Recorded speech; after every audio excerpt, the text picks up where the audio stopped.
নমস্কাৰ আপোনালোক সকলোকে মোৰ নতুন এটা ভিডিঅ'লৈ স্বাগতম জনাইছো। আশা কৰিছো আপোনালোক সকলো ভালে আছে। বাৰ্তালাপক বোলে এটা নতুন ৰূপ দিব। সেই নতুন ৰূপটোনো কি তাকে বোলো অকমান ভিডিঅ' কৰোঁ আৰু আপোনালোকৰ মাজলৈ আগবঢ়াওঁ। গতিকে ভিডিঅ'টো শেষলৈকে চাই থাকিব লাগিব সেই নতুন ৰূপটোনো কি জানিবৰ কাৰণে। গতিকে পলম নকৰি বলক ভিডিঅ'টো আৰম্ভ কৰোঁ। এইখন হৈছে চক্ৰ ছাৰৰ ফটো আৰু এই দৰ্জাখনৰ ভিতৰত আছে চক্ৰ ছাৰৰ অফিচ ৰুম। এইখনত খুব ধুনীয়াকৈ বাৰ্তালাপ মিডিয়া একাডেমি বুলি লিখা আছে। এইখন হৈছে নম্ৰতা বাৰ টেবুল। ইয়াত নম্ৰতা বা বহি থাকে। ইয়াতে 4টা মূৰ্তি থোৱা হৈছে। বেয়া কথা নুশুনিবা, বেয়া বস্তু নাচাবা, বেয়া কথা নকবা আৰু বেয়া কথা নাভাবিবা। আমি বাৰ্তালাপলৈ আহোঁতে যাওঁতে ইয়াত আমি চহী কৰি যাব লাগে। এইখিনিত আমাক প্ৰায় কম্পিউটাৰ কামবোৰ শিকোৱা হয় আৰু আমি লাহে লাহে এতিয়া গৈ আছোঁ ক্লাছৰুমলৈ। এয়া হৈছে আমাৰ ক্লাছৰুম। আৰু আপোনালোকে চাগে ভাবিছে ক্লাছৰুমত এইবোৰ কি বস্তু পৰি আছে এনেদৰে। এইবোৰ হৈছে আমাৰ ধেমাজিৰ সন্তান ভেজাল চিত্ৰশিল্পী। তেওঁ এখন আমাৰ বাৰ্তালাপত ছবি অংকন কৰিব, তাৰেই বস্তু সেইবোৰ তেনেদৰে থৈ দিছে। তেওঁলোকে এইখন ৱালতে এখন ধুনীয়া চিত্ৰ অংকন কৰিব। আমাৰ ক্লাছৰুমতে যিহেতু শ্ব'বিলাক শ্বুটিং হৈ থাকে, এইবোৰ শ্ব'ৰে কিছুমান বস্তু আৰু ইয়াত ধুনীয়াকৈ লিখা আছে বাৰ্তালাপ বুলি। এতিয়া বাৰ্তালাপত আহি উপস্থিত হ'ল ভেজালদা আৰু ভেজালদাৰ লগত আছে বহেমিয়ান গ্ৰুপ।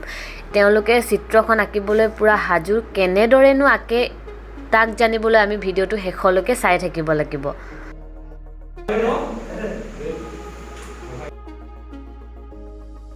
তেওঁলোকে লাহে লাহে ৱালখনত ধুনীয়াকৈ বস্তুবোৰ সজাই লৈছে কেনেদৰে আঁকিব। এয়া হৈছে ভেজালদা আৰু পাৰ্থদা বাৰ্তালাপ কৰা কিছু দৃশ্য, মানে তেনেদৰে আঁকিব আৰু ছবিখন যেনেদৰে দেখাই আছে অংগী ভংগী কৰি হাতে।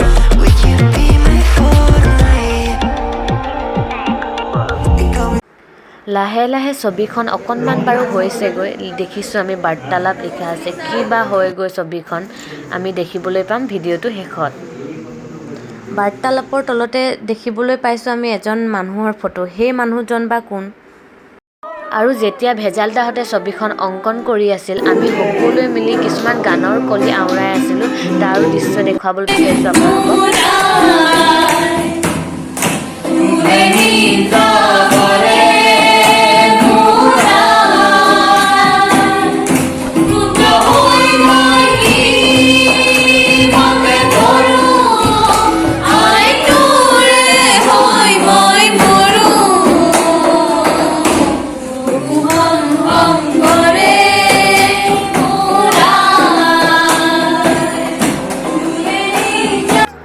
বহু অপেক্ষাৰ অন্তত তেওঁলোকে ছবিখন অংকন কৰি উলিয়ালে খুব ধুনীয়াকৈ। আৰু চাই থাকক ভিডিঅ'টো কিমান ধুনীয়া হৈছে আচলতে সেই ছবিখন। মই বৰ্তমান উপস্থিত আছোঁ বাৰ্তালাপ শ্ৰেণীকোঠাত। বাৰ্তালাপ শ্ৰেণীকোঠা আচলতে 9 হাতেৰে সজাই পৰাই খুলিছে ধেমাজিৰে সন্তান ভেজাল। সকলোৱে চিনি পায় চিত্ৰশিল্পী। তেওঁ খুব ধুনীয়াকৈ বাৰ্তালাপ শ্ৰেণীকোঠাটো সজাই পৰাই তুলিছে। আচলতে অংকন কৰিছে কিছুমান দৃশ্য আৰু সেইখিনি দেখাব বিচাৰিছোঁ। আমাৰ ৰিংকুৱে দেখাব। এয়া হ'ল কেমেৰা।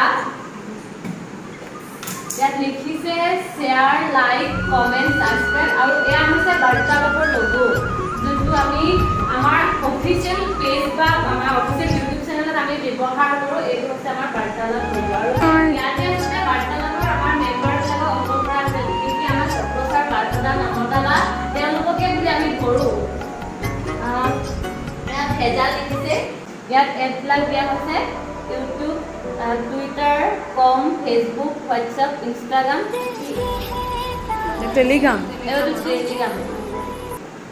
বাৰ্তালাপত 9 সাজ পিন্ধিলে এয়া ৰিংকু। খুব ধুনীয়া হৈছে ন? ৰিংকুৱে পিন্ধা নাই, বাৰ্তালাপে পিন্ধিলে। নম্ৰতা বাক মই সুধিছোঁ এই চিত্ৰখন কিমান দিনৰ ভিতৰত অংকন কৰি শেষ কৰিলে? চিত্ৰখন অংকন আচলতে তেওঁলোকে 1 ৰাতিৰ ভিতৰতে কৰিম বুলি কৈছিলে। কিন্তু চক্ৰ ছাৰৰ খুব আপোন হয় ভেজালদা, জিন্তুদা আচলতে তেওঁ প্ৰফেশ্যনেল নামটোহে ভেজাল। খুব আপোন, গতিকে একেবাৰে নিজৰ নিচিনাকৈ কৰোঁতে কৰোঁতে কৰোঁতে অকণমানকৈ প্ৰায় 3 দিন সময় লাগিল। আৰু যিহেতু আমাৰ ক্লাছো হয় দিনত, তেওঁলোকে ক্লাছ শেষ হোৱাৰ পিছতহে কৰিব পাৰিছিলে। তো গতিকে 3 দিনত তেওঁলোকে শেষ কৰিছে। চিত্ৰখন অংকন কৰি শেষ হোৱাৰ পাছত আমি তাত ফটো উঠিছিলোঁ আৰু ৰিলছ বনাইছিলোঁ। ফটো আৰু ৰিলছবোৰ আপোনালোকৰ মাজলৈ আগবঢ়াই আজি ভিডিঅ'টোৰ পৰা বিদায় লৈছোঁ। আশা কৰিছোঁ আপোনালোকে ভিডিঅ'টোক মৰম দিব, লগতে মোৰ চেনেলটোক অকণমান আগবাঢ়ি যোৱাত সহায় কৰিব বুলি খুব আশাৰে বাট চালোঁ। ধন্যবাদ।